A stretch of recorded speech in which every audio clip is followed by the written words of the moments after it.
બાળ સ્વરૂપ ઠાકોરજી આપણા સભામાં ઉપસ્થિત અમારા ગુરુ પરમ પૂજ્ય શાસ્ત્રી શ્રી કે શાસ્ત્રીજી, ભક્તિનંદન સ્વામી, વિરલ ભગત અને બધા સભામાં ઉપસ્થિત હરિભક્તો ભાઈઓ અને બહેનોને ભાવથી જય સ્વામિનારાયણ, જય સ્વામિનારાયણ, જય સ્વામિનારાયણ. આ શબ્દ બોલ્યા હતા ઘણી વખત બોલાય.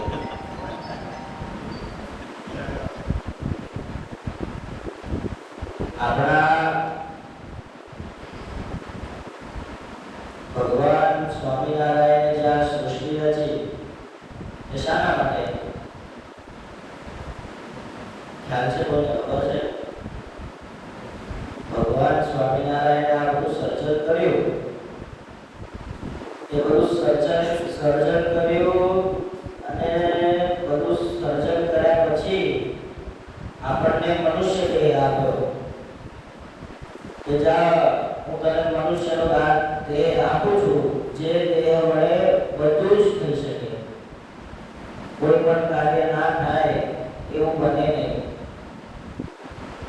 ભગવાન એમ કહે છે કે તું મહેનત કરીશ તો તને બધું જ પ્રાપ્ત થશે. હું તને આ પૃથ્વી ઉપર મોકલું છું. પણ આપણે શું કરીએ? આપણે ભગવાને કીધું તો હોય કે ભાઈ પૂજા, આપણે આયા પણ હોઈએ, પણ આપણે આ જે સંસારની બધી ચિત્રતા છે, આ બધી આ સંસારમાં શું કહેવાય, જે ભગવાન સ્વામિનારાયણે કીધું છે કે ભાઈ અમારા જે હરિભગત હોય એમને આ સંસારની માયાથી દૂર રહેવું, બને એટલું આઘું જ રહેવું. પણ આપણે શું કરીએ કે જે કરી છે ને આપણે એમાં ફસાઈ જઈએ. એક શહેરમાં મધની દુકાન હતી. હવે મધની દુકાન હોય એટલે સ્વાભાવિક છે કે માખીઓ તો બધી આપણે ઉડતી જ હોય, એટલે આ દુકાન ઉપર અને મધ પાછું પ્યોર મધ વેચતો હશે દુકાનદાર, એટલે ગરદી પણ એવી. એટલે આ જે મધની જે દુકાનદાર હતો, એક કસ્ટમરનું જે મધ હોય એ જોડીને આપવા જતો હશે ત્યાં થોડુંક નીચે દોડાવી ગયું, 3 ચમચી જેટલું. એટલે પછી એમાં કીડીઓ આવવાની ચાલુ થઈ, માખીઓ રાત જોડાવાની પણ ક્યાં મળે, એટલે માખીઓ તરત ત્યાં ધ્યાન ગયું એટલે તરત જ એને શું કહેવાય, એને પ્રાપ્ત કરવા માટે આપણને કઈ વસ્તુ હોય ચાલ્યા જતા હોય એના મળે છે, આપણે તરત પડી જઈએ. એટલે માખીઓ તરત જ મધ ખાવા માટે એ જે વેરાયેલું મધ હતું એ ત્યાં બધી જ માખીઓ હતી. હવે બધા મધ મળે બધાને મળ્યા પડી જાય. ધીમે ધીમે એ મધ ખાય છે, મધનું સેવન કરે છે. હવે કેટલીક માખીઓ એમાં એ શું કહેવાય, એમાં એટલી બધી આસક્ત થઈ ગઈ છે મધમાં. કેટલી બધી માખીઓ એમાં મધ ખાવા આવે છે અને પછી એ પંખ છે એ મધથી ભીના થાય એટલે એ બધું અંદર જ ફસાઈ જાય.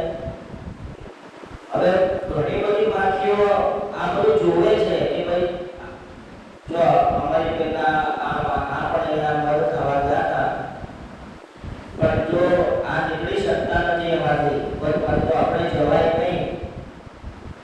પણ હવે કે કોણ સમજાય પડે તોય જાય છે, માખીઓને મધ ખાય છે. પણ આપણને માખીઓનું પેટ ભરાયું હોય, ધીમે ધીમે માખીઓ મધ ખાય છે, ધીમે ધીમે એમના પગ છે મધમાં અંદર ધસતા જાય છે, એમની માખીઓ છે એ પણ અંદર મધમાં જાય છે, એમને કોઈ ભાન નથી, ખાવામાં આસક્ત છે. હવે જ્યારે માખીનો જ્યારે પેટ ભરાયું કે બસ હવે થઈ ગયું, હવે નહીં ખાવું,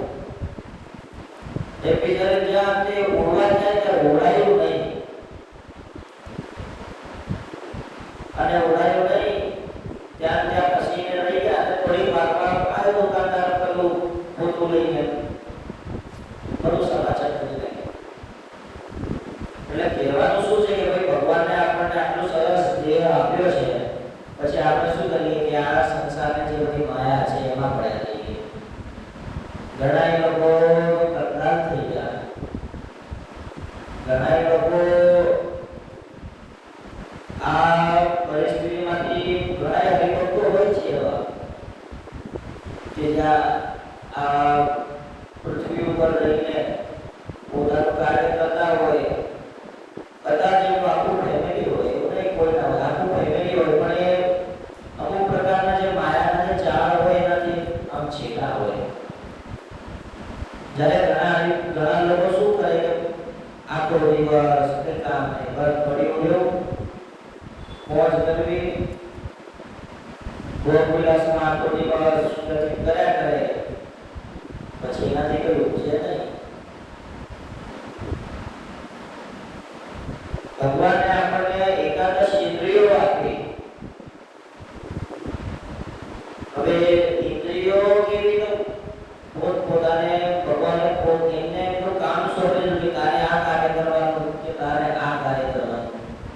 જ્ઞાનેન્દ્રિય છે એટલે જ્ઞાનેન્દ્રિયથી તમારે ખાલી સુગંધ જ લેવાની, એનાથી તમારે શું કહેવાય ગ્રહણ ના કરી શકાય. ચક્ષુ ઇન્દ્રિય, ચક્ષુ છે આપણે આંખો, એનાથી ખાલી જોવાય, એનાથી જમાય નથી, આંખેથી ખવાય. સાંભળવા કહે કાનથી સંભળાય, મોઢેથી સંભળાય, મોઢેથી આખું શબ્દ નીકળે. એટલે ભગવાન છે ને આ બધી ગોઠવણ કરી છે. હવે ઘણા લોકો એવા સારા હોય કે ભાઈ આ જે ઇન્દ્રિયો છે ને એને વશમાં કરવું આ બહુ કઠણ કામ છે. આપણને એમ લાગતું કે બસ આપણે કોની ત્યાં સવારે કે ઇન્દ્રિયોને આપણા કંટ્રોલમાં રાખવી તો થઈ જાય, કેમ થઈ જાય, પણ થાય નહીં. તમારી 10 ઇન્દ્રિયો જો તમારા કંટ્રોલમાં હોય તો તમારું મન એ ઇન્દ્રિયોને કંટ્રોલમાં ના રહેવા દે. એ કઈ બીજા વિચારો મગજમાં ઉત્પન્ન કરે. ચાર સોફા ઉપરથી ઉભો થા, ફ્રીજમાં જા, ફ્રીજમાં સુગડીનો બોક્સ પડ્યો છે, એમાં હાથ ના, એમાં એક બટકું કાઢ અને જમી જા. તમે સરસ ધ્યાન કરતા હશો પણ તો તમારું પાછું મન ના હોય તો મન આવા વિચારો લાગે. ભાઈ આજે તો શું કહેવાય બહુ સરસ નક્કી કર્યું હોય કે અત્યારના સમયમાં જે લેટેસ્ટ ફિલ્મો હોય એ મારે જોવું નહીં, તમે એમ નક્કી કર્યું હોય ગમે થાય કે હું નહીં જોઉં ફિલ્મો જોવા. ઘરે બેઠા હોય, માળા કરતા હોય, પાછું મન સંકલ્પ કરે ઊભો થા, લિફ્ટમાં જા, નીચે જા, ગાડીમાં બેસ અને ટોકીને પિક્ચર જોવા જાય. એટલે કદાચ તમે તમારી 10 ઇન્દ્રિયોને પણ કંટ્રોલ કરો તો મન કંટ્રોલ રહેતું નહીં. મન છે ને બહુ અવળું છે,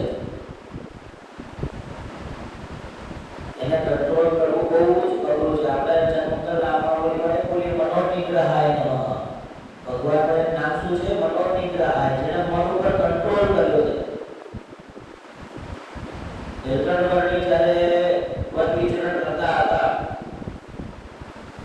ત્યારે એ ગામમાં જાય, ભિક્ષા મળે તો લે, બાકી ના મળે તો પછી 2-3 દિવસનો ઉપવાસ થતા. તે ક્યારે થાય? જ્યારે મન કંટ્રોલમાં હોય ત્યારે. અને મન જ્યાં સુધી કંટ્રોલમાં ના હોય ત્યાં સુધી એક વસ્તુ આપણી હારી થાય નહીં. તમે અહીંયા ભક્તિ કરવા બેસો તો પણ તમારું મન જ નહીં આવતું, શું કામ? એટલે મેન તત્વ છે મન છે. શ્રીજી મહારાજે વચનામૃતમાં કીધું, પહેલું જ વચનામૃત છે કે ભગવાનના વિશે અખંડ વૃત્તિ રાખવી. તે અખંડ વૃત્તિ કેમ? જ્યારે તમારું મન આમ સ્ટેબલ હોય ત્યારે જ થાય ને. ભગવાનમાં વૃત્તિ ક્યારે થાય? તમારું મન એકદમ સ્થિર હોય, કોઈ જાતના આડાવડા વિચાર ના આવતા હોય, મંદિરમાં આવ્યા ભગવાનના જ સ્વરૂપનું દર્શન થાય અને મંદિરની બહાર જઈએ તો પછી વાત જુદી છે. વેપાર વ્યવસાયમાં પણ આપણો મન એવું ત્યાં દુકાને બેઠા હોય અને જો ત્યાં મન ના હોય તો શું થાય? કસ્ટમર આવીને જતા રહે. ભાઈ આ તો કોઈ બોલતો જ નહીં, આનો આ મન નહીં મન લાગે છે, ચાલો કે આપણે બીજી દુકાને જઈએ છીએ. એટલે દરેક જગ્યાએ નાની બાબત હોય કે મોટી બાબત હોય, દરેક જગ્યાએ મનનું સ્થિર રહેવું એ બહુ જ કામનું તત્વ છે. ઘણા લોકોનું મન સ્થિર ના હોય તો એ ક્યાંય ના લાગે, ક્યાંય એમને આવે જ નહીં ને. ઘડીમાં અહીંયા જાય, ઘડીમાં ત્યાં જાય, ઘડીમાં બીજે ફરવા જાય, ઘડીમાં આમ જાય, ઘડીમાં ત્યાં જાય. જો મન સ્થિર હોય તો એ માણસ એક જગ્યાએ ટકી નહીં રહે. મન સ્થિર હોય, ભગવાનના વિશે એવી પ્રીતિ હોય ને તો એ માણસ ત્યાંથી ક્યાંય જાય નહીં. એટલે કે આમ રખડ ના કરે. હવે તમને તો તમારા વેપાર અને વ્યવસાયને માટે તમે આમ શું કહેવા બધે બાજુ ફરતા હોય એ વાત આખી જુદી છે. એ તો હવે ભાઈ આ પૃથ્વી પર આવ્યા છીએ તો એ તો તમારું કર્તવ્ય છે અને આ અમારું કર્તવ્ય છે, એટલે આપણે કરવું જ પડે. પણ એ કર્તવ્યમાં પણ આપણું મન જો સાથ ના આપે, આપણે આ ઘડી વખત પાછા પડી જઈએ. આ ઘડી કાળમાં તો બહુ જ એક્ટિવ રહેવું પડે. જે સતયુગમાં ને ત્રેતાયુગમાં કોઈ ચાલી જતું, ઘોડો માણસ હોય ને કોઈ ચાલી જાય. અત્યારના સમયમાં તો બહુ ઘોડું છે. ઘડી કાળમાં માણસ જો એક્ટિવ ના રહે તો છેલ્લા કાળા કેટલાય હોય, આજુબાજુ જ ફરતા હોય. એટલે સમય પ્રમાણે, દેશકાળ પ્રમાણે આપણે એક્ટિવ રહેવું. દેશકાળ પ્રમાણે જો રહેશો તો બધાને સુખ મળશે. દેશકાળ પ્રમાણે એ હરિભક્તને ખૂબ ગમે માણસ હોય એને દેશકાળ પ્રમાણે સેટ થતા આવડવું જોઈએ. તમે હજી સતયુગના કાળમાં જીવતા હોય, જો એ અત્યારે જીવો તો ના ચાલે. બહુ જ અને એવું પાછું શું કે હવે આપણે આ પૃથ્વી પર તો આપણી લાઈફ પસાર તો કરીએ છીએ, પણ ખૂબ સારો એમાં કોઈ આપણને વ્યક્તિ મળી જાય, ખૂબ સારો માર્ગદર્શક આપનારો, દરેક અલગ જ વાત થઈ જાય. ઘણા લોકોને સંતોને કંઈક કામ હોય કે દુકાન ખોલતા હોય કે કાર્ય કરવાનું હોય તો સંતોને પૂછે, ખૂબ સારો વ્યક્તિ હોય કે માર્ગદર્શન લેતા હોય છે કે સ્વામી આવું છે, આવું કરવાનું છે, તો આમાં તમને શું યોગ્ય લાગે છે? તમને જે કંઈ યોગ્ય લાગતું હોય અને કોઈ માર્ગદર્શન લેતા હોય છે. માર્ગદર્શન લેવું જોઈએ.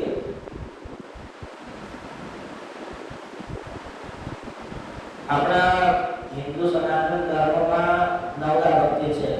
નવદા ભક્તિ તો ખરી, બીજી પાછી ઘણી બધી પ્રકારની ભક્તિઓ છે. પણ હવે એમાં છે ને વ્યક્તિ ઘણી વખત કન્ફ્યુઝ થઈ જતો હશે કે આપણે કરવું શું? શ્રવણમ કીર્તનમ વિષ્ણુ સ્મરણમ પાદ સેવનમ અર્ચનમ મંગલમ દાસ્યમ સખ્યમ આત્મનિવેદનમ. ભગવાનનું કથા વાર્તાનું શ્રવણ કરો કે કીર્તન કરો, નામ સ્મરણ કરો કે પાદ સેવન કરો, ભગવાનને આત્મનિવેદન બનો કે દાસ્ય ભક્તિ કરો, એમ માણસ કન્ફ્યુઝ થઈ જતો હશે. ભગવાન એ વ્યક્તિને એમ લાગે કે આટલી બધી નવદા ભક્તિને મારે કેમ થશે? પણ એવું નથી. જ્યારે તમે કોઈ માર્ગદર્શક, કોઈ સાચો માર્ગદર્શક પાછો જે તમને સાચું કહી શકે,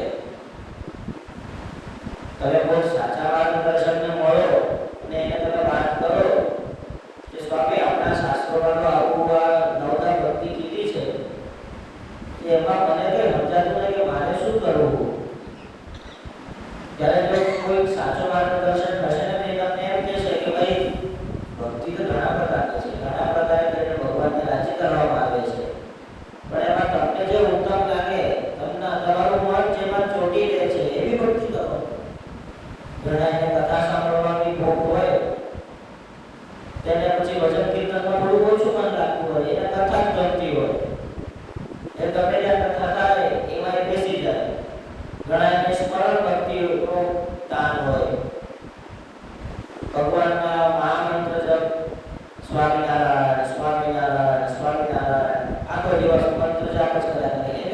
હોય, ઘણા કીર્તન ગાયા રાખે, ઘણા કે એવું હોય કે ઠાકોરજીમાં ઘરમાં માખણિયા લાલજી ઠાકોરજી પધરાવે હોય તો એમની જોડે એમની સેવામાં તત્પર એમની સામે સામે જ રહે. ઘણાને એવો કાન હોય અને ઘણાને બધું જ શોધી લેવાનું એવું હોય કાન હોય. ત્યારે હરિભગત એમ થતું હોય કે ભાઈ આમાં મારે કરવું શું શું. અને કોઈ સારો માર્ગદર્શક હોય તો તમને એવું કે તમારું મન જેમાં લાગે, તમને જેમાં વધારે પ્રીતિ છે એવી ભક્તિ તમે કરો. તમને કથા સાંભળવા મજા આવતી તો કથા સાંભળો, નામ સ્મરણ કરવા મજા આવે નામ સ્મરણ કરો. એટલે કહેવાનું શું છે મારું કે આવા કલિકાળમાં આપણે કોઈ માર્ગદર્શન નહીં. આ કોઈ આપણા સંપ્રદાયની વાત નહીં અને હું એવું જ નહીં કહેતો કે સંતો જ માર્ગદર્શન કરી શકે એવું નહીં. કોઈ સારો સજ્જન કોઈ ખરી ભગત હોય એ પણ આપણને આપણા કરતા વડીલ હોય અને જે અનુભવી હોય એ પણ આપણને બતાવી શકે સાચો માર્ગ.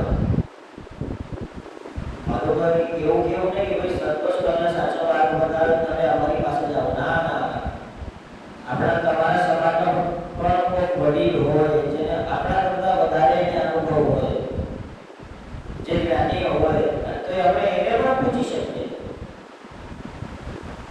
એક મહાન ચિત્રકાર ભગવાન મળ્યો. ભગવાનને મળ્યો, નમસ્કાર કર્યા, દંડવત પ્રણામ કર્યા, પ્રદક્ષિણા કરી.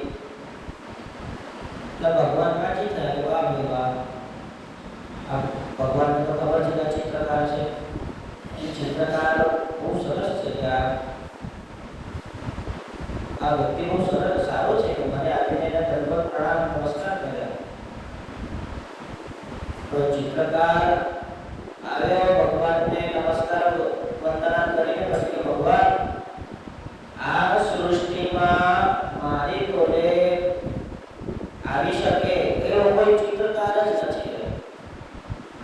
મારી જોડે કોઈ ચિત્રકાર આવી શકે એવો કોઈ બીજો મહાન ચિત્રકાર છે જ નહીં.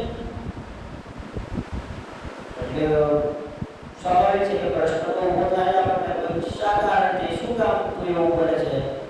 એટલે ભગવાને એવું જ બોલ્યા કોઈ એવું શું કારણ છે. તો આ કે છે કે તારી સામે કોઈ બીજો ચિત્રકાર એનો પ્રૂફ શું છે. એટલે એ ચિત્રકાર કહે છે કે તમે કોઈ ચિત્રકારની સામે કોઈ માણસને ઉભો રાખો, ગમે કોઈ માણસને ઉભો રાખો અને એનું ચિત્ર બનાવડાવો, એ તો કે માન્યમાં આવે કે એ તો થઈ જાય, એ તો સિમ્પલ છે કે આસાન છે કે બહુ. પણ મારામાં એવી કળા છે કે હું એક વખત જે માણસને જોઈ લઉં, એટલે કે જેનું ચિત્ર બનાવવાનું હોય એ માણસને વખત હું જોઈ લઉં, પછી જો એ મારી સાથે ના આવે ને તો હું એકદમ આબેહૂબ એનું જેવું જ ચિત્ર બનાવું. એટલે આશ્ચર્ય કોને ના થાય. ભગવાનને કહ્યું બહુ સરસ કે ખરેખર તારી આ કળા બહુ સારી છે કે માણસ તારી સામે ઊભો ના હોય અને છતાંય તું એની જેવું ચિત્ર બનાવે એટલે બહુ સારી કળા કહેવાય. ભગવાન બે મિનિટ વિચારવા પડે. હવે આવ્યો છે એટલે પરીક્ષા તો લઈએ એની લઈએ.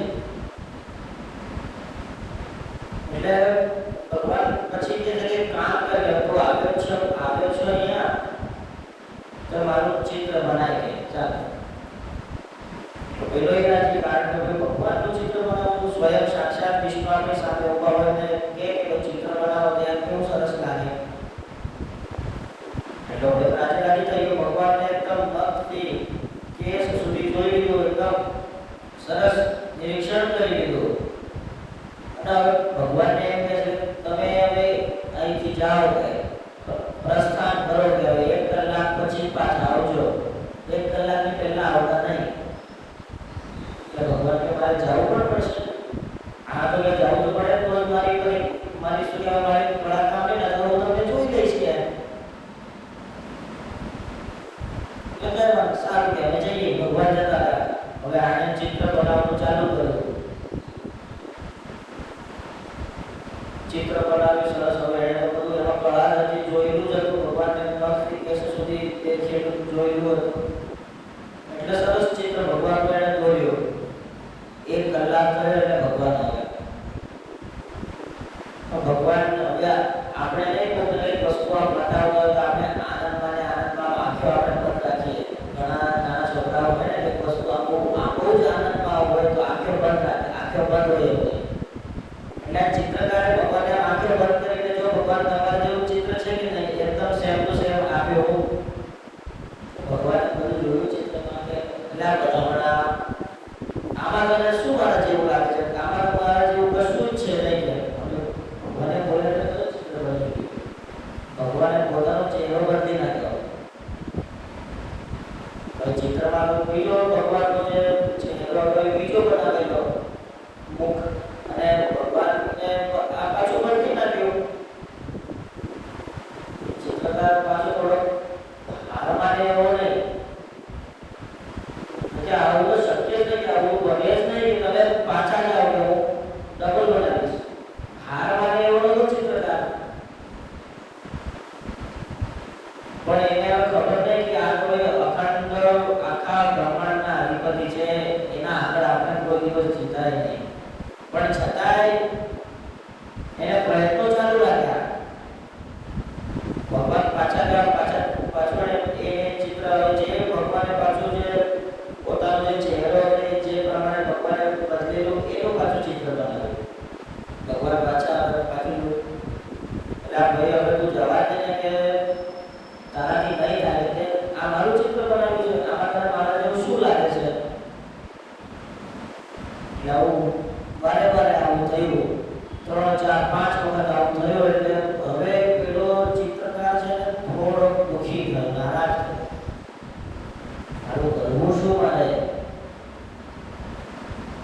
આ ભગવાન તો વારે વારે પોતાનો જે ચહેરો છે, પોતાનો જે ફેસ છે એ બદલી નાખે છે. આમ તો બધું કેમ ચાલશે? હવે ભગવાનને પાછું તો આમ થોડીક તાકાત રાખીને કહે છે ભગવાન આ છેલ્લી વખત પાછા તમે જાઓ. પછી પાછું જોયું જશે, પછી જે થાય પણ તમે આ છેલ્લી વખત પાછા જાઓ. ભગવાન ત્યાં અને ત્યાં નારદજી આવ્યા. નારદજીનું કામ છે કોકને સારું માર્ગદર્શક આપે, કોક નારદજી શું થયું ભગવાન? તમે કેમ આવા થોડા દુઃખી લાગો છો? એટલે પેલા બધી કથા કે મહારાજ હું તો તે ભગવાનનું ચિત્ર બનાવવા દર્શન કરવા આવ્યો હતો. ભગવાન તેની મારું ચિત્ર દોડવાનું કહેવાયું પણ ભગવાન પોતાનો ચહેરો વારે વારે બદલી નાખે છે. એટલે નારદજી થોડા વિચાર કરીને પછી સદા સુપાયા. હવે પાછું એને ચિત્ર બનાવ્યું. પાછા ભગવાન આવ્યા. હવે ભગવાન ચિત્ર જોઈને બોલ્યા અરે મૂર્ખા, તું હવે વિવાદે બધા પ્રયાસો તું છોડી દે, તારાથી નહીં થાય. પણ આ વખતે એને કહ્યું ભગવાન 5 મિનિટ એને ઉભા રહ્યો કે પાછળની સાઈડ મોઢું ફેરવી લો તમે તમારું અને અહીંયા જ ઉભા રહ્યો. એટલે ભગવાન કે ચાલો તારી છેલ્લી ઈચ્છા છે એ પૂરી કરી દઈએ. એટલે ફટાફટ એને પાછું કઈ ચિત્રમાં જે કઈ કામ કરવાનું કર્યું અને ભગવાન હવે તમે જુઓ. એટલે ભગવાને એ ચિત્ર જોયું ને એ મન ખડખડાટ હસવા લાગ્યા. ભગવાન હસતા હસતા એમ બોલે છે કે બહુ સારો માર્ગદર્શન પડી ગયો મને લાગે તમને. કારણ કે આ લોકો શું કર્યો કે ચિત્રકારે નારદજીએ એમને કહ્યું કે ભાઈ એ તો પૂર્ણ પુરુષોત્તમ નારાયણ છે અને એને ચિત્રકાર બહુ અઘરા છે, માટે તું એક કામ કર, આ ચિત્ર જે છે એના જ આપણે અરીસો ફિટ કરી દે. એટલે પેલા ચિત્રકારે તો માર્ગદર્શન એટલે નારદજીના માર્ગદર્શન પ્રમાણે કર્યું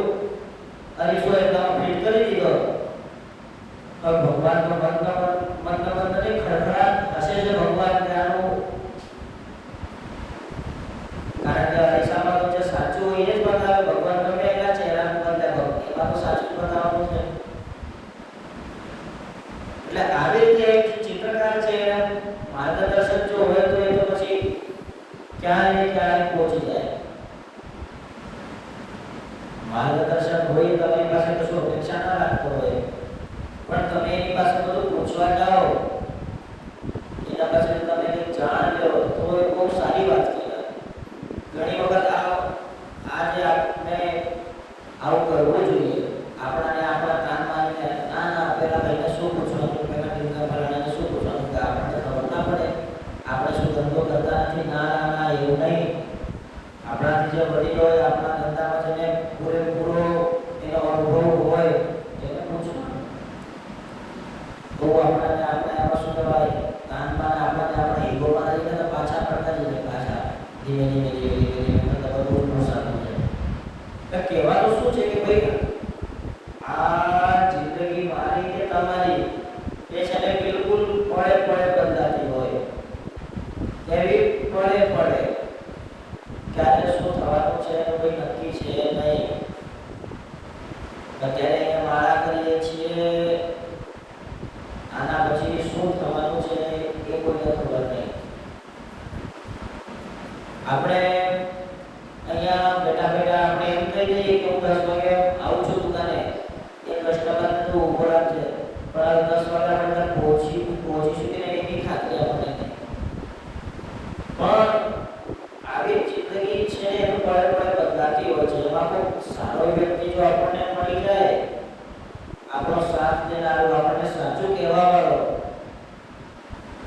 આપણને જે સાચો માર્ગ બતાવતો હોઈએ, તો પછી આપણે છે ને આ ભગવાનને રાજી કરવાના છે એ બધા સાધનો છે ને એ આપણે એકદમ બહુ જ શાંતિથી અને મન લગાડીને કરી શકીએ.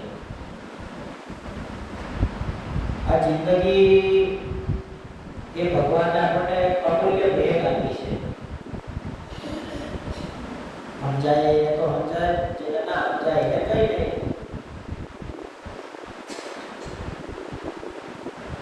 જીવનમાં હંમેશા એવું કે ભાઈ ભક્તિ કરતા છોડે મારા પ્રાણ પ્રભુ એવું માંગુ છું. એક કવિ સરસ કીર્તન લખ્યું છે, ભક્તિ કરતા છોડે મારા પ્રાણ. ભક્તિ કરતા પ્રાણ જતા આપણે પ્રભુને એવું માંગવાનું. ભગવાનને કઈ એવું નહીં માંગવાનું કે ભાઈ ભગવાન મારા પાસે ગાડી આપો, ગાડી ઘોડા આપો, બંગલા આપો, પૈસા આપો. આપણા સંપ્રદાયમાં 2 પ્રકારના ભક્તો કહેલા છે. કોઈને ખ્યાલ છે 2 પ્રકાર કયા? અશોક ખબર છે? સકામ અને નિષ્કામ 2 પ્રકારના ભક્તો કહેલા છે. સકામ હરિભગત કેવો હોય, ભગવાનની ભક્તિ તો કરે, બધું જ કરે, નિયમ પ્રમાણે બધું જ કરે, પણ એ બાજુ એક સામે એની મનોકામનાઓ હોય. ભગવાન હું તમારી ભક્તિ કરું છું, મને આ આપજો. ભગવાન હું તમારી ભક્તિ કરું છું, મને આ વસ્તુ પ્રદાન કરજો. હે પ્રભુ હું તમારી ભક્તિ કરું છું, તમારી પાસે મારા પાસે નોકરી નહીં, મને નોકરી આપજો. આ સકામ જેને એક કામના છે, એટલે કામનાના રીતે ભક્તિ કરતો હોય. અને બીજો છે નિષ્કામ, કોઈ એનામાં કોઈ પ્રકારની ઈચ્છા હોય નહીં. આપણે દાદા કાચરને કહીએ તોય ચાલે, દાદા કાચરને એમાં કશું જ કઈ કોઈ પણ જાતની ઈચ્છા નહીં, ફક્ત ને ફક્ત મહારાજને રાજી કરવા. નિષ્કામ ભક્ત હોય એ ભગવાનને હંમેશા રાજી કરવા માટે ભજન ભક્તિ કરતો હોય. એ કોઈ દિવસ ભગવાનને એમ બોલે નહીં કે મહારાજ આજે મેં 108 પ્રદક્ષિણા પૂરી કરી છે તો મને આનો આ ફળ આપજો. કાંઈ નહીં. ખાલી ભગવાનને એટલું જ કહે છે કે ભગવાન આ સંસારમાં છે ને ઘણી માયા છે, ને આ માયા જાળમાંથી આ મારા મનને તમે તમારા ચરણો માટે તમારા સ્વરૂપમાં જોડી રાખજો. બસ એટલું જ મારે જોઈએ. મારે નહીં ઘર જોઈતું, નહીં મારે ગાડી જોઈતી, નહીં મારે બંગલો જોઈતો, કે નહીં મારે નોકરી કે પૈસા જોઈએ. ખાલી આ જે મારું મન છે એ મનને તમે તમારા સ્વરૂપમાં અખંડ રાખજો. આ નિષ્કામ ભક્ત કહેવાય. હવે પછી તમારે જોવાનું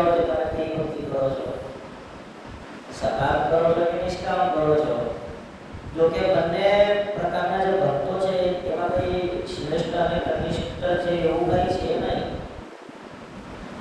બંને ભક્તો જે શ્રેષ્ઠ જ છે, સારા છે, પણ એમાં શું છે કે ભક્ત છે એ એની ઈચ્છા છે, અને જ્યારે બીજો હરિભગત છે કે કઈ ઈચ્છા નહીં, પણ ખાલી ખાલી મહારાજને રાજી કરે છે. એટલે પછી તમે છે ને ઘણી વખત વિચાર કરવો કે આ લોકો આપણે કઈ ભક્તિ કરીએ છીએ. કારણ કે હરિભક્તો શું હોય, ઘણી વખત મંદિરમાં આવે ને તો પાછા કંઈક ને કંઈક કામ અટક્યું હોય તો એની પ્રાર્થના કરવાના, કામ અટક્યું છે તો પૂરું કરજો. અને પાછું એ હરિભગત 2 દિવસ પછી આવે તો કઈ નહીં, બસ મારા ભગવાનને રાજી કરવા છે. એટલે તમારે પાછો વિચાર કરવા જેવો છે કે આમાં મારે શું કરવાનું. હરિભગત એ બે પ્રકારના તો કયા, પણ પાછા આપણે ભગવાન પાસેથી વસ્તુ માંગીએ તો એ તો બરાબર એમ તો કઈ આપણા ધણી છે કે ભગવાન કહેવાય, માંગીએ કોઈ ચાલે, પણ એ સારું ના લાગે. પરિસ્થિતિ મહારાજ એમ થઈ જાય કે આ તો મારો બેટો ગમે ત્યારે મંદિરે આવે એટલે માંગ જ કરે, કે એવું થાય ને. મારી પાસે આવે તો માંગ જ કરે કે આ તો કોઈ દાડો એમ ખાલી ભક્તિ તો કરતો જ નથી. આવે હવે ત્યાં તો મનોકામનાઓ એની કેમ પૂરી થાય છે? પૂરી થાય છે એટલે કે મનમાં હજી તો એક ઈચ્છા આપણી પૂરી થઈ હોય. ઈચ્છા હોય કે ગાડી લેવી છે, ગાડી લીધી ત્યાં તો ગાડી ઊભી લાઈને ઊભી કરી હોય ત્યાં તો તરત બીજી ઈચ્છા ઉપર આવી જાય. ગાડી તો પોતાનું મકાન લેવું, પણ મકાન લીધું ત્યારે પાછું ઈચ્છાઓ આપણી જે મનોકામનાઓ છે એ કોઈ બહાર જ નહીં, કંઈક ને કંઈક આવ્યા જ કરે. હવે એવી પરિસ્થિતિમાં શું કરવું? ત્યારે એવી પરિસ્થિતિમાં મંદિરમાં આવી જવાનું, એકદમ શાંતિથી પંખો ચાલુ કરીને બેસી જવાનું, મરાઠી વાળીને ધ્યાન કરવાનું ભગવાનનું. વચનામૃતમાં કહ્યું કે ભાઈ ભગવાન શ્રી કૃષ્ણએ રાધિકા સહિત શ્રી કૃષ્ણ અને રાધિકાજીનું અખંડ ધ્યાન કરવું. હવે ધ્યાન હૃદયને વિશે ન દેખાય એ મૂર્તિ, ભગવાનની જે મૂર્તિ છે, ભગવાનનું જે સ્વરૂપ છે એ હૃદયને વિશે ના દેખાય છતાંય ધ્યાન કરવું. કાયર થઈને મૂકી દેવું નહીં. ભગવાનનો રાજીપો એને જ મળે છે કે જે એકદમ શાંત વાતાવરણમાં ભગવાનમાં મન જોડી અને આંખો બંધ કરીએ તો આપણને આ ભગવાનનું જે સ્વરૂપ છે એ અંદર આપણને દેખાવું જોઈએ. આપણે આંખો બંધ કરીએ તો આપણને ભગવાનના હરિકૃષ્ણ મહારાજનું સ્વરૂપ આપણા અંદર દેખાવું જોઈએ. અંદર તો બધાને દેખાય આંખો બંધ કર્યા પછી. ભગવાનનું સ્વરૂપ દેખાવું જોઈએ. એમને કયા વાળા પહેર્યા છે, કયા વસ્ત્રો પહેર્યા છે, કયા આભૂષણો ધારણ કર્યા છે, કઈ પાક અને આદિ ધારણ કરી છે, કઈ ચાકડી છે, કયા હાથમાં ઘોડા છે, દરેક વસ્તુ આપણને ધ્યાન કરતાની સાથે દેખાવું જોઈએ. ઘણા હરિભક્તો ધ્યાન કરતા હોય અને ભગવાન શું ધ્યાનમાં કેવું હોય, ધ્યાનમાં કેવું અઘરું હોય. આંખો બંધ કરીને સરકાર બેઠા એટલે બેઠા હોય એમાં તો મોસ્ટ ઓફ બધાને ચિંતા આવી જાય. પણ આ તો ધ્યાન પાછું તો અલગ, સુઈ જવું નહીં.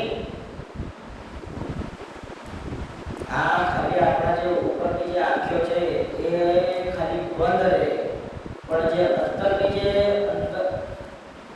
શું કહેવાય, જે અંદરની જે આંખો છે એ તો ખુલ્લી જ રહે. અને એ જ જે નેત્ર છે એ નેત્ર દ્વારા આપણે ભગવાનને જોવાનું હોય. એટલે મંદિરમાં આવી જવું, ધ્યાન કરવું, ભગવાન ના દેખાય ધ્યાન કરતા રહેવું. કઈ 5 માળાનું બિલ્ડિંગ બાંધવાનું હોય તો કે 2-4 મહિના બસાઈ જાય ના બધાય, ધીમે ધીમે બધું કામ ચાલતું જાય. એમ તમે જે ભક્તિ કરો એવા તમને જો કોઈ સારો પરિણામ ના મળે તો એમ નહીં માનવાનું કે ભાઈ આમાં તો શું છે, તો કશું નહીં. આમાં ભગવાન મળતા તો છે ને, ભગવાન દર્શન આપતા તો છે ને, જવા દે તો મૂકી દઈએ. તો કોણ રોજનો ટાઈમ બગાડે? ના, એવું નહીં માનવાનું. દરેક વસ્તુ જો તમે ધારી રાખી છે તો એને પછી પૂરી જ પાડવી. તમે પ્રતિ રાતને ધ્યાન કરો છો એ પછી રોજ દરરોજ કરવાનું. એમાં પછી જો તમારા જેટલા દિવસ એમાં ચૂકાઈ જાય એટલે આપણે પછી એટલા પાછળ પડી જઈએ. તમે રોજ મંદિરે આવીને ભજન કરતા હોય તો રોજ કરવા જ જોઈએ. ગમે થાય 5 મિનિટ મંદિરમાં માટે આપણે કાઢવું જ પડે.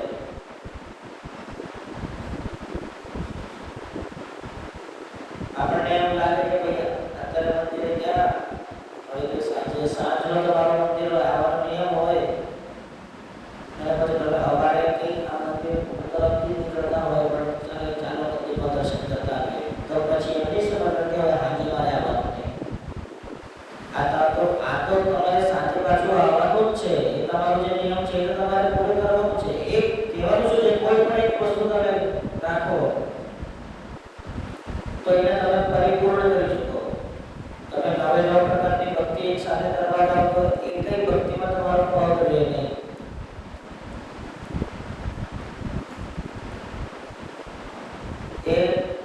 એક બ્રાહ્મણ હતો.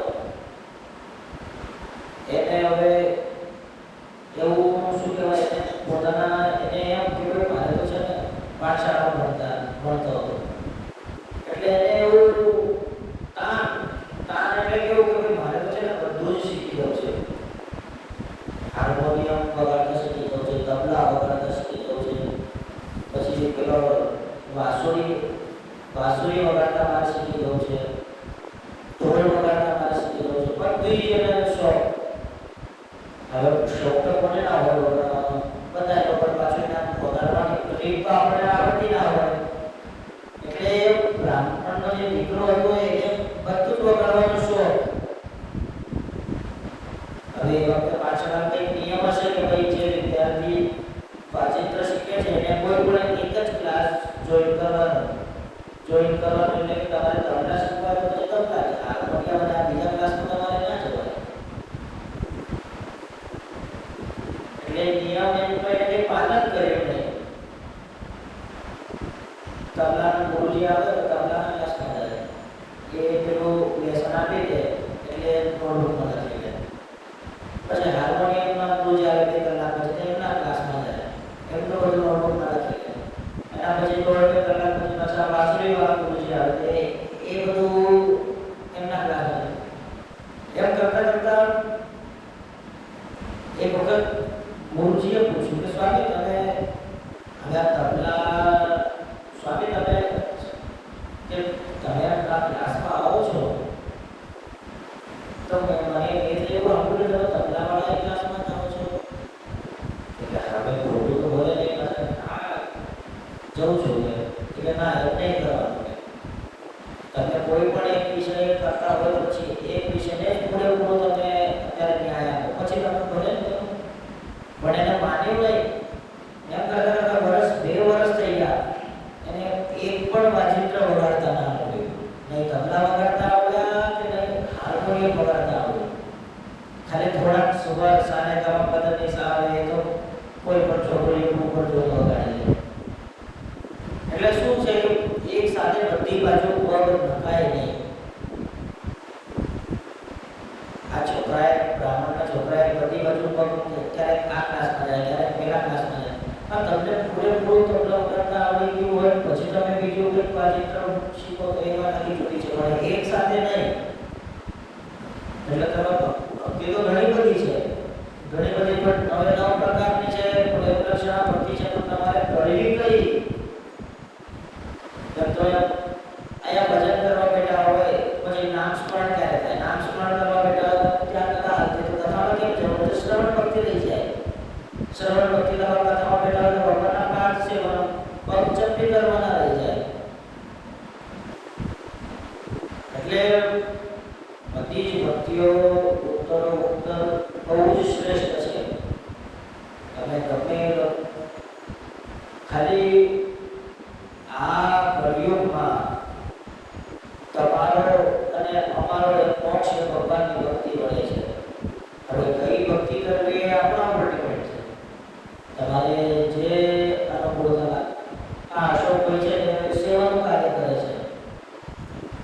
જવાય તે આવીને બધી લોકોની જે સેવા હોય એ કાયમ એ સેવા કરાય.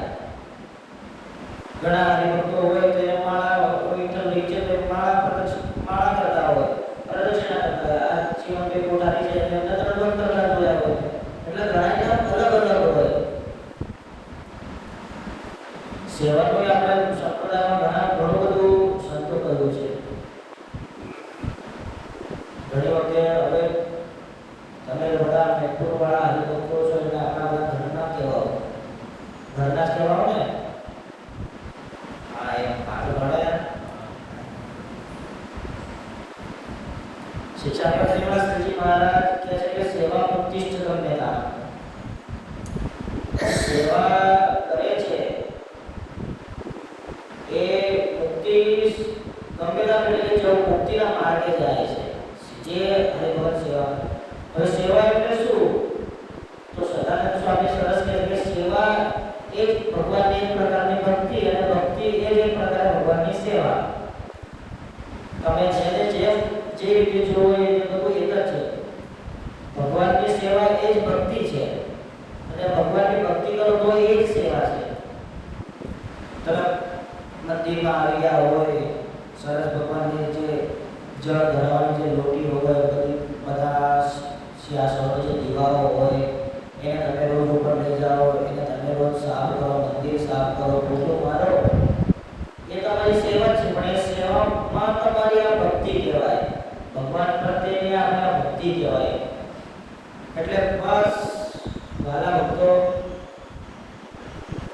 કોઈ પણ એક વિષયને જો તમે પકડી રાખશો, કોઈ પણ એક ભક્તિને જો તમે પકડી રાખશો, તો આપણે શ્રીજી મહારાજે નહીં કહ્યું કે મારા ચરણે અંતકાળે જરૂર મારે આવવું, વિરુદ્ધ મારું એના બદલે તે સર્વે ચરણે જણાવવા. ભગવાને આપણને સાવધાન કર્યા છે કે ભાઈ જો મારા જ છે, મારા જે આશ્રિત છે, મમાશ્રિતૈ, મારા જે આશ્રિતો છે એને અંતકાળે જરૂર મારે આવવું. ગમે કામ હોય, ગમે એવી પરિસ્થિતિ, ગમે ભગવાનને ગમે એટલા કામ હોય, પણ એ બધા જ કામ છોડીને જરૂર મારે આવવું.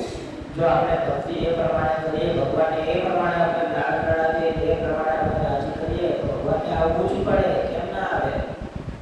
ભગવાન એ સ્વતંત્ર છે, પણ ઘણી વખત એ ભક્તને આધીન થઈ જતા હોય છે, પરતંત્ર થઈ જતા હોય છે. ભગવાન ભક્તને આધીન ક્યારે થાય? ભગવાન ભક્તને આધીન ક્યારે થાય? તો મહિનામાં એક વખત મંદિર આવી ત્યારે કે 6 મહિનામાં એક વખત મંદિર આવી ત્યારે, એવું નહીં. જે રોજ એના જે કઈ નિયમ બીજો હોય અને એ નિયમ પૂરેપૂરો નિષ્ઠાથી કરે ત્યારે એ ભક્તને ભગવાન બસ થાય.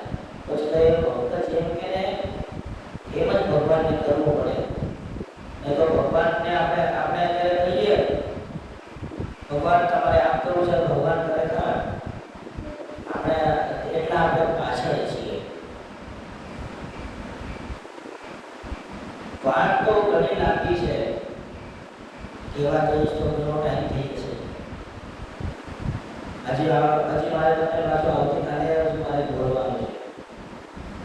એટલે ખાલી કહેવાનું શું છે કે ભાઈ ભગવાનની ભક્તિ આપણે કરતા રહીએ. દેશકાળ બધું બદલાતું રહે છે, સમય બધાનો એક સરખો હોતો નથી. દેશકાળ પ્રમાણે એ સ્વામિનારાયણ જે સત્સંગી હોય એને દેશકાળ પ્રમાણે શ્રેષ્ઠ થઈને ભગવાનને ભજવા એનાથી મોટું કોઈ કાર્ય નથી. અને શિક્ષાપતિ સચિવાલયે કહ્યું કે સેવા મુક્તિ છે. કે સેવા એટલે કે ભક્તિ એ મુક્તિનું સાધન છે, એવું માની રાખવું. આપણું છેલ્લું લક્ષ્ય શું છે? ભાઈ ગમે થાય કે આવા કલિયુગમાં તો આપણા દ્વારા ખબર નહીં કેટલા પાપ થયા છે અને કેટલા રોજ થાય છે એ આપણને ખબર નથી.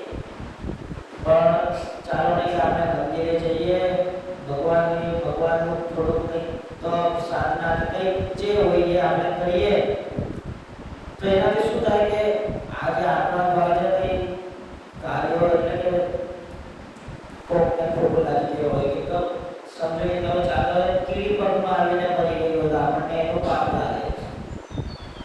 એટલે તમે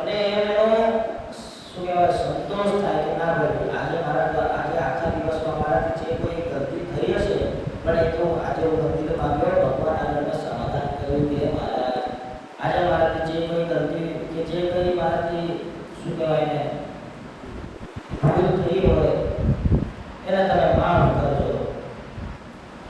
કારણ કે વચનામૃતમાં શ્રીજી મહારાજના શબ્દો છે, મનુષ્ય માત્ર અને ભૂલને માત્ર. મનુષ્ય હોય હવે એનાથી ભૂલ તો થાય જ, પણ પાછું ભૂલ થાય અને એને એક્સેપ્ટ કરે એ બહુ મોટી ભક્તિ છે. એની બહુ મહાનતા છે.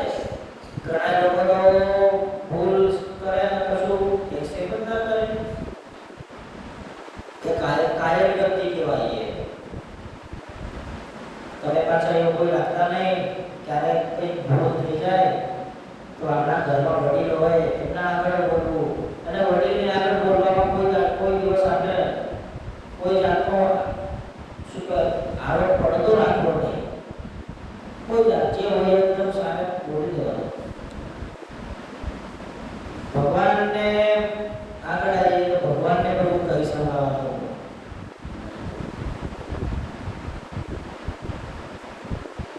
એ ભગવાન આખો દિવસ મારાથી જે કંઈ થયું હોય તમે માફ કરો, કારણ કે આપણે તમારા દીકરા છીએ. તમે એવા છે જેવો તેવો પુત્ર તમારો પણ સમજો લાગી દે ગમે તેવો છું, પણ મારા તમારો છું. આ મારાથી આજે ભૂલ થઈ છે એનો હું પ્રાયશ્ચિત કરવા આવ્યો છું, માટે મને માફ કરો એમ કરીને માફી માંગી લે. બીજું શું? હવે આવું તો આપણે આવતીકાલે આપણે પ્રેમ લક્ષણ ભક્તિ પર તમને વાત કરીશ. બહુ સરસ છે ભગવાનનું જે ચરિત્ર છે, તમને બહુ મજા આવશે અને મને બહુ મજા આવશે. અને આગળ ગુરુને 2 મિનિટ આપું છું.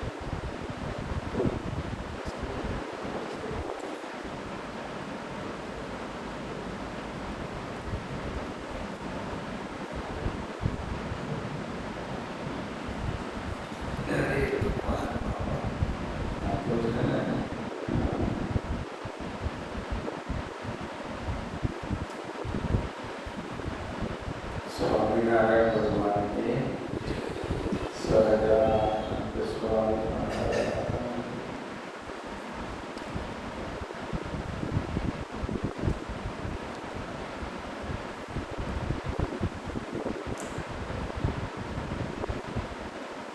સ્વામીએ વાત કરી.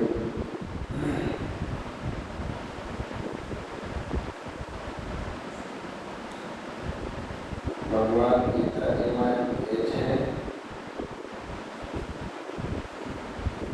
અભ્યાસેન તુ કૌંતેય વૈરાગ્યેન ચ ક્રિયતે. અર્જુનજીને આ સૂત્ર અભ્યાસ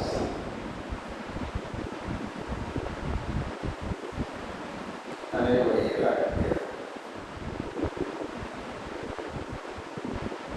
કોઈ પણ પ્રકારનો અભ્યાસ ના હોય તો એ વસ્તુ સિદ્ધ થાય નહીં. ઘરના માણસ કાયમ રસોઈ બનાવે અને તમે બનાવો તો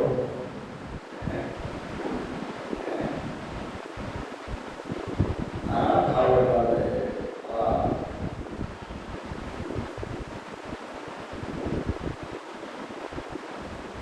ભગવાન એમ કહે છે કે સતત વૃત્તિ રાખવાનો, અખંડ વૃત્તિ રાખવાનો અભ્યાસ અર્જુન તું કરીશ ને. મામ અનુસ્મર અને પછી કહે છે કે યુદ્ધ છે, મારું સ્મરણ કર અને પછી યુદ્ધ કર. સંસાર વ્યવહારમાં આ સૂત્ર બહુ મહત્વનું છે. મામ અનુસ્મર નચિત્તા મદ્ગત પ્રાણા બોધયંતઃ પરસ્પરમ કથયંતશ્ચ મામ નિત્યં તુષ્યંતિ ચ રમંતિ ચ. મામ અનુસ્મર, મારું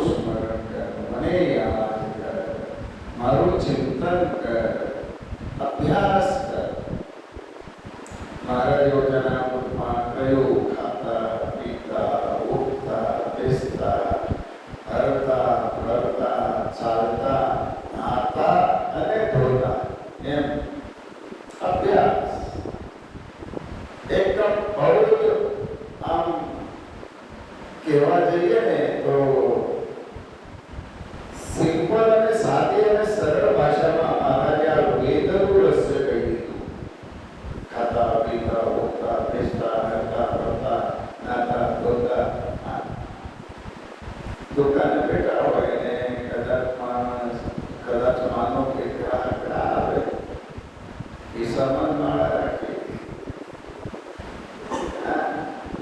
આવે ત્યારે આપણું કામ કરવાનું, ના આવે ત્યારે માળા રાખી.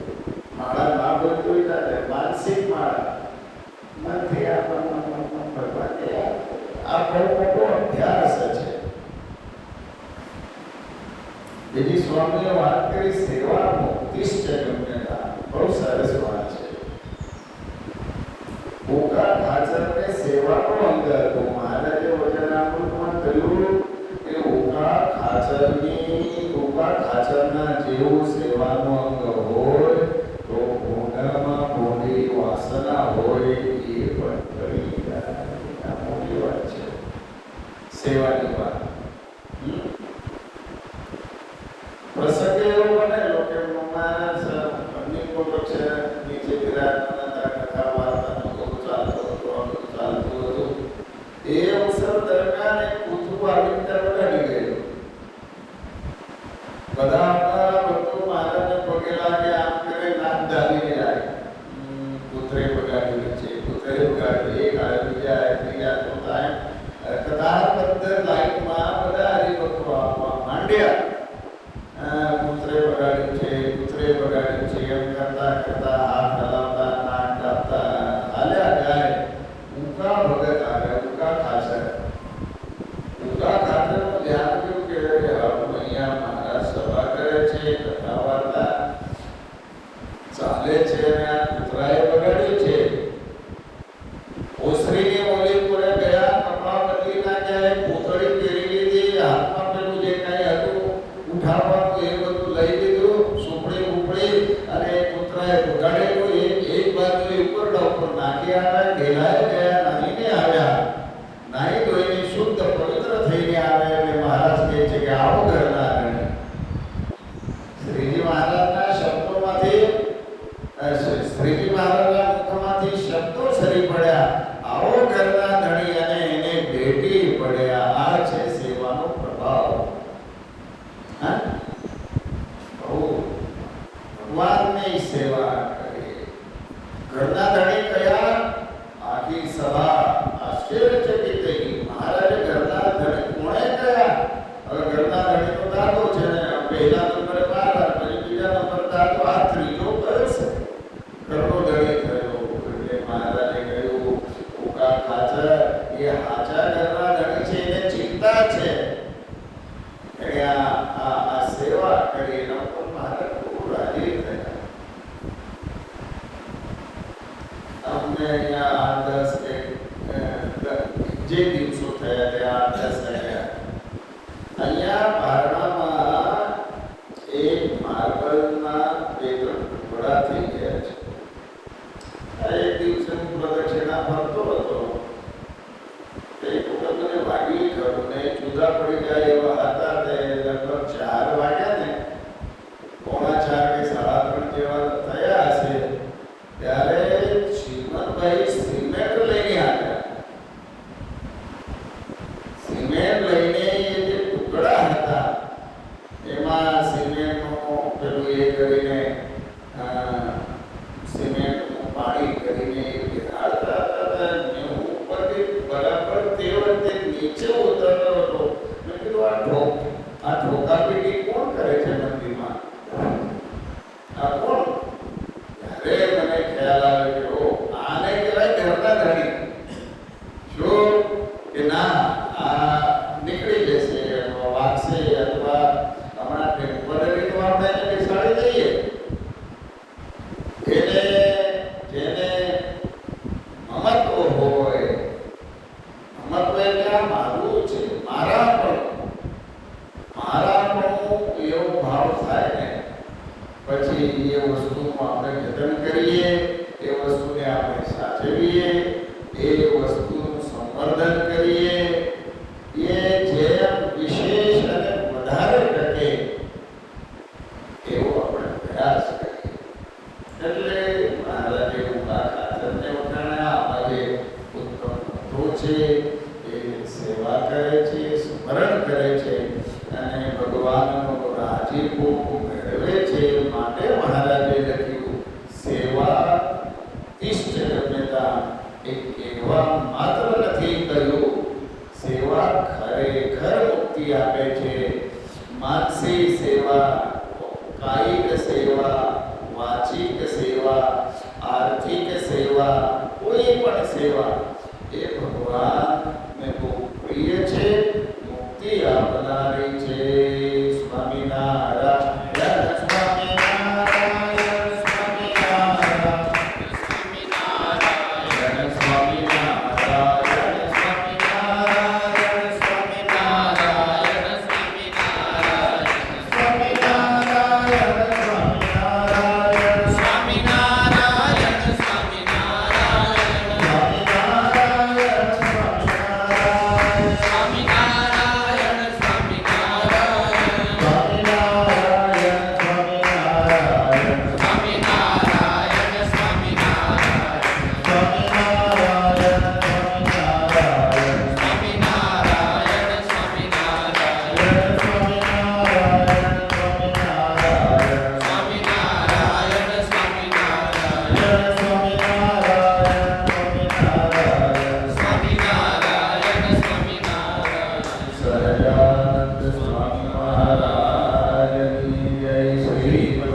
શ્રીધરમ સર્વદેવેશ્વરમ ભક્તિદા